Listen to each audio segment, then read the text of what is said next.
आएंगे क्योंकि कल हमने बहुत भजन सुना दिया था। तो प्रिय भक्तों, भरी सभा में द्रौपदी माँ जब खिंच रही थी तब किस पर भरोसा की? दुनिया वाला पर। जब तक दुनिया वाले पर भरोसा की तब तक भगवान उन्हें मदद करने के लिए नहीं आए। जब गोविंद पर भरोसा की तो भगवान तुरंत आगे आए। बताओ, द्रौपदी ने पुकारने में देर की कि भगवान आने में देर की? बताओ मैया जी, पुकारने में देर की। इसलिए अब हम लोग के पास भगवान नहीं आते हैं, इसका कारण, इसका जिम्मेवार आप लोग हो। सबको तो पुकारते हो, अपने माँ बहन परिवार पति पत्नी सबको पुकार लगाते हो, पर सदा कल्याण करने वाले अकारण करुणा बरनाले श्री भक्त वांछल कल्पतरु भगवान को नहीं पुकारते हो। इसलिए दुनिया पर आशा ना करो मेरी माँ। सुने मेरी मैया, ओ मैया। अरे कथा इधर हो रही, तुम्हारी कौन सी पंचायत चल रही है? हाँ, भगवान इधर है, तेरा नजर किधर है?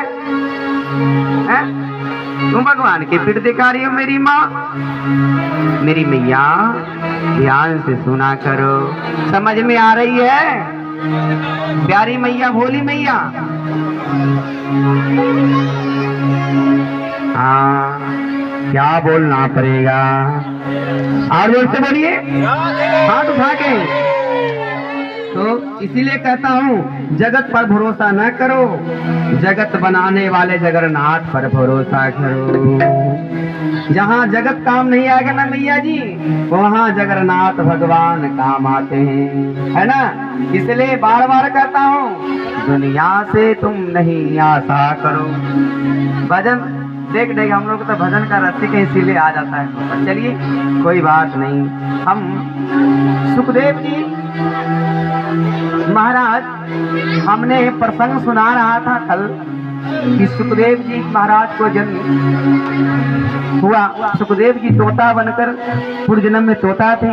अमर कथा सुने, उसी समय अमर कथा चोरी करके चले गए और माँ पार्वती को बताने लगे, हे द्रौपदी, हे पार्वती, हम तुम्हें बार बार अमर करने की कोशिश किए पर तुम अमर आज तक नहीं हुए।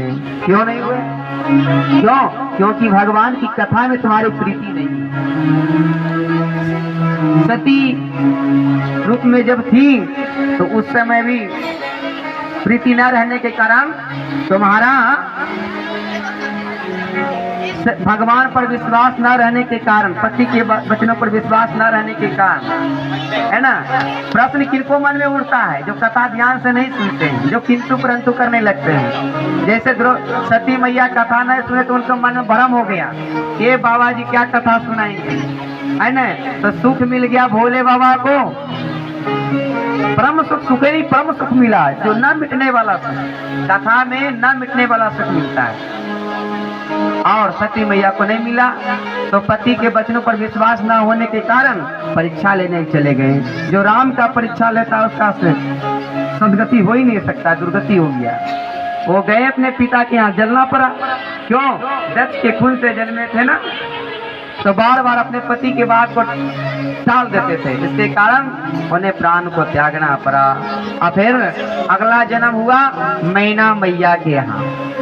मैं नहीं, भगवान का मैया सती कहें कि मेरा अगला जन्म हो तो ऐसा घर में जन्म हो जहाँ अहंकार न हो, है ना?